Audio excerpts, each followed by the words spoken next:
did you ever even imagine this idea of playing a character like this? Because I think that's such a cool thing that is sometimes we feel like isn't reserved for us.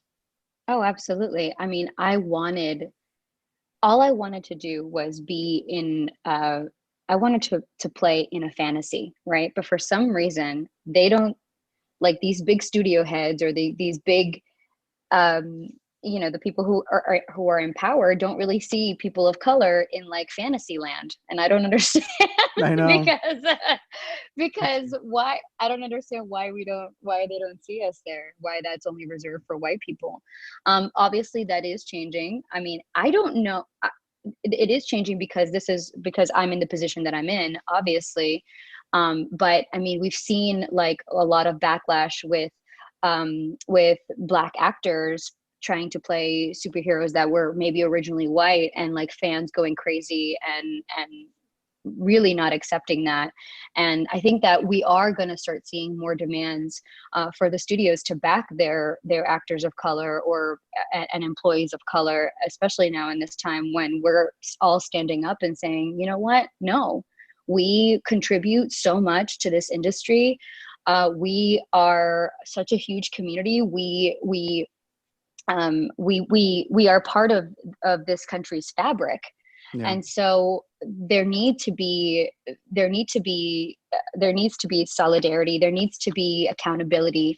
And we need to see ourselves in those stories, or else, like, Mhm. we're going to continue perpetuating white supremacy. We're going to continue perpetuating these systems that fundamentally don't work, that fundamentally were bred out of hate and racism, and we don't want that. Yeah. I think a lot of people forget that entertainment media is all part of this narrative. Like, it's not just strictly politics and news in which we have to be worried about perpetuating white supremacy. There are a lot of other things, just institutions that, because of what comes with the system of white supremacy, that we also have to eventually find a way to deal with. I do want to say for our listeners, especially if you haven't had a chance to catch Doom Patrol, it is critically acclaimed. Rotten Tomatoes has it 96% the first season. First reviews coming out for the second season, which again is now out with DC Universe, are glowing. Like when and I bring this up because comic book fans and DC fans and Marvel fans, those are some of the most hardcore intense people you'll ever find. So if you could talk a little bit about how the fandom has embraced the show and your character. Oh my gosh. Well, first of all, the fact that I'm playing a superhero on DC Universe is like mind blowing to me. I had, it's all I wanted. I'm like, why can't I, and so many things have started as like, I'm going to go get that because the world says I can't have it, Mhm. and so from, when I would get interviewed, especially when I did Orange is the New Black, they're like, what's your dream role? And I would go, well, I want to play a superhero. I want to be an elf. I want to be a fairy. I want to be Frodo. You know what I Yeah. mean? I want to have superpowers too.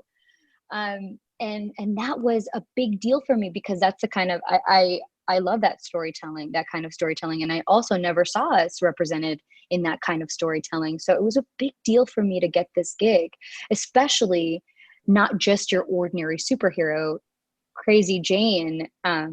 Even though her name is problematic, we don't want to use the word crazy, but this character is not only a superhero, but is so complex and um, intricate, and she's a full person. Hmm. And I've never really had a chance to play someone with so many emotions and allowed to express them in the way that I have with this character. And obviously, this character has 64 different personas. She has DID, dissociative identity disorder, and and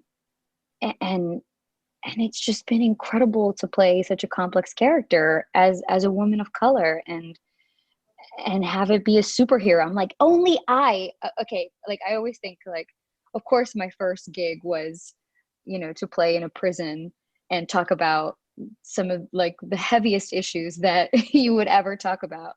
And then of course the minute I get a chance to play a superhero, it's one with mental health issues.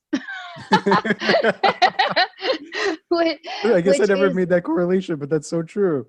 it's like I cannot escape my fate, you know. I can't escape Hmm. who I am, and who I am as a person who cares about telling stories like these, and who cares about human beings and the human psyche, and how important it is to take care of that.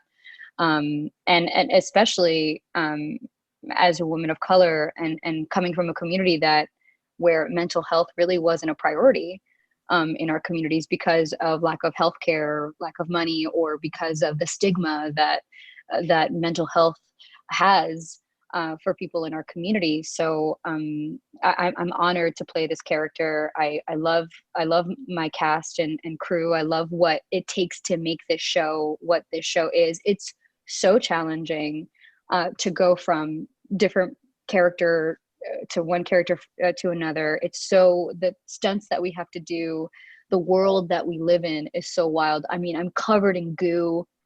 I'm suspended in the air. I'm like doing all these fight scenes. I like never thought that would be my life, but I'm so grateful to this show, and I love being a part of it. And you're super chiquita, right? Like, aren't you like 5'2", 5'3"? Dude, I'm 5'2" barely, and like they like I'm over there like fighting robots and shit. Fucking throwing Diane up in the air, like, hey, just let her go, let her go. She's 5'2", I she can make it. I like want to do all my own stunts too, and they're like, chill, and I'm like, nah, I'm gonna do my own stunt, like little That's Tom fun. Cruise. I'm like, Tom Cruise does it, I can do it. For real Yeah, though. I just all I want to do is make my family proud. And my dad is so funny. He so you know, Doom Patrol you can is on Cinemax Hmm. in Latino America, and so they just played Oh, it. Yeah, yeah, they just played it in Colombia, and my entire family got to see it. The neighbors, I mean, it was like a big thing. oh, That to you know your me, family loves you when they're like, la vecina came over, the comadre, and all the people came over to see. Like, mira, ahí anda mi hija. Like, look, she's doing all the wonderful things.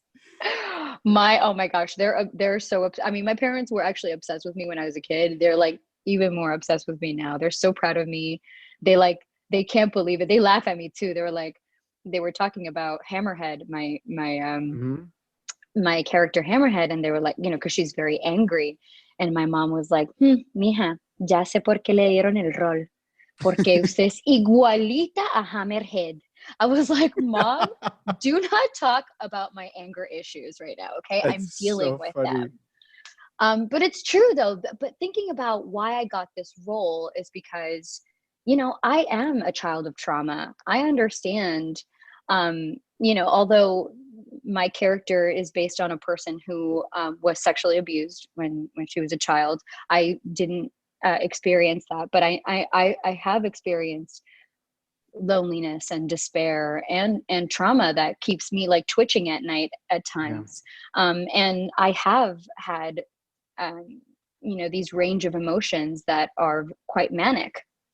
I've been through um, a lot of the anxiety that my character goes through. So it don't I think it really makes sense. And also through this character, I've learned so much about myself and how to heal myself and how to take care of myself. I mean, last season was particularly tough for me to be in the state in the state that I was in as Crazy Jane. You know, she was really dealing with some heavy stuff internally in the underground. You know, when she has to face all of the other personas, they're all trying to come to the surface and they're all trying to remove her from that position.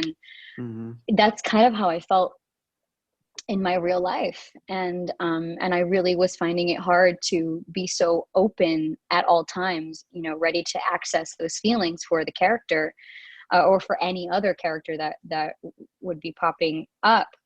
And so I had to go back to therapy and work on some stuff that I needed to work on. And I'm better now, but Yeah. certainly the job took its toll too. I think we forget that as viewers, as consumers, that you know, we see an actor, an actress performing to the best of their abilities, and we think, oh my God, they fucking killed it.